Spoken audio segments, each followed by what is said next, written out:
Let's go to the men's side of things. The 11 seed Texas Longhorns took down AJ Dybantsa and BYU last night by a final score of 79-71. Dybantsa had 35 points, 10 boards, and a dominant solo performance where he played all 40 minutes.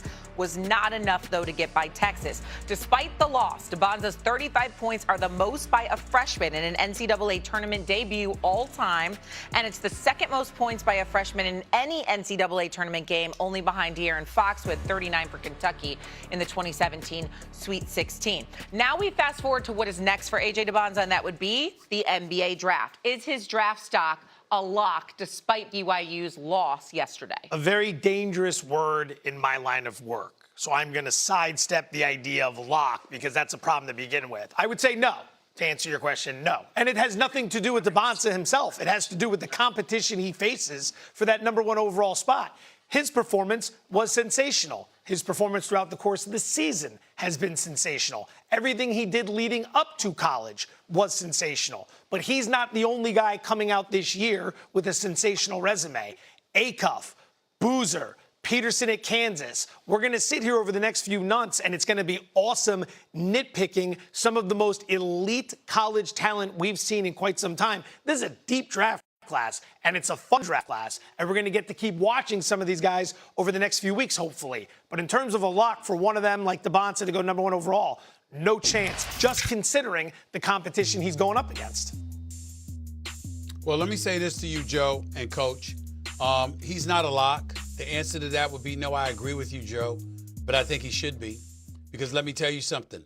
I can't teach 6'8", 6'9" with that kind of athleticism, with that wingspan, with that ball handling ability, that scoring ability. I can't teach that. You know, Darius Acuff, the brother's all-world. We know what he brings to the table. Obviously, Fleming's no joke. You look at Caleb Wilson, he's injured in North Carolina. You know, that's another guy that could easily be 1 or 2 in the draft. If he was healthy right now playing in the NCAA tournament, for all we know, he still may go 1 or 2 in the draft, all right? I certainly would take him before Darren Peterson because the best ability is availability. And automatically, I would definitely take him because of that. Let me also say this, guys. Dybantsa, if there's one thing other than his 1 for 7 shooting from three-point range last night, that's the one blemish. You know, he still needs to improve his three-point shot, no doubt about that. But here's the biggest blemish that I have. I can say it now. I didn't want to say it before. I was never excited about him going to BYU. Not even a little bit. I was never excited about that. I'm like, look, man, you know, I mean, this cat, Richie Saunders, goes down. He's giving you 18 points a game. I get that. Tears his ACL in February. That definitely hampered their chances, all of this stuff. But here's all y'all need to know. Dybantsa scored 35 yesterday. The rest of the team scored 36. And, oh, by the way, 4 bench players that they have, 0 points on 1 shot attempt. 0 points on 1 shot attempt from your bench. So you talk about a cat that had to carry the load. It was definitely him. And then not only that, their bench, in terms of bench minutes, bench productivity, they ranked like 308 in the nation at BYU. So, but Dybantsa's been dealing with this all year. I don't know why the hell he went to BYU personally. It should have been somewhere else. That's just me. That's just me. Having said all of that, 6'8", 6'9", with the skill set that he brings to the table, to me, nobody's a lock. I get it because the talent is too steep and you never know what teams' needs are, etc. But I will tell you this. Stephen A. Smith would draft AJ Dybantsa #1 overall. I wouldn't hesitate. Ability, versatility, accountability. Guy played 40 minutes. And I agree with you, Stephen A. I mean, I respect that he chose BYU for the reasons he did. But you imagine AJ Dybantsa surrounded by really good complementary players. I'm not saying BYU's players aren't good, but not the type of players that actually could really make the game any easier for him. Every single team guarded him the same way, or tried to. They loaded up to the ball. They showed bodies. They were physical with him. They tried to take him out of transition. And he made plays. But the problem is when he made plays, the guys on the receiving end were just not good enough. He and Rob Wright were a two-man show when Richie Saunders went out. But his game he's just scratching the surface. That's why I'm so excited about this kid. I mean, 6'9" Tracy McGrady can put the ball on the floor, get to the rim, and finish. He's a willing passer. You back him down, you double, he's going to make the right play. He's an explosive physical athlete. But the most important thing is the dude loves ball. Like, he loves ball. He plays to the bitter end. He plays every single play. He doesn't want to come out. He lives in the gym. IQ, maturity. All these young guys have an incredible amount of maturity. But this guy right here, with the adversity that he faced, they had to grind their way back into the tournament after Richie Saunders won. Have you ever seen him react in a negative way to anything that's happened to him all season long? He just hoops. I am so impressed with him as the person, the player, the availability, and the versatility. It'd be hard not to take him number one. Okay, so it sounds like despite what happened in the loss yesterday in the round of 64, he has secured his draft spot. But what about the performances yesterday between him and Darius Acuff Jr., who also went off? Who do you think was more impressive? Coach, I'll go back to you. Darius Acuff Jr. is on the perfect team, playing for the perfect coach in the perfect system.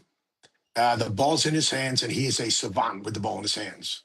He makes plays very few people can make. The lob passes he throws, whether it's from half court or dribble penetration, the runners, the different angles he shoots layups, the step back and sidestep threes.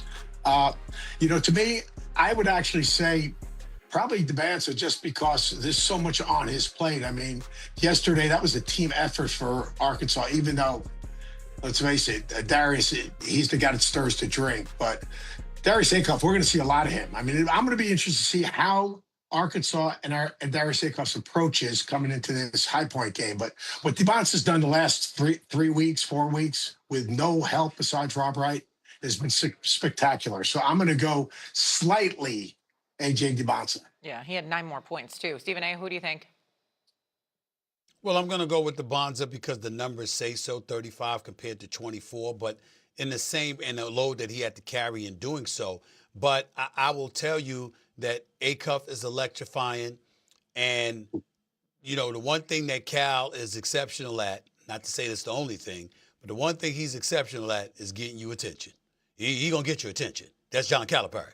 Whether it's a quote, whether it's his tirade on sidelines, whether it's the team he assembles and the talent that he puts on the basketball court, you're going to have eyeballs watching you when you're associated with John Calipari. Make no mistake.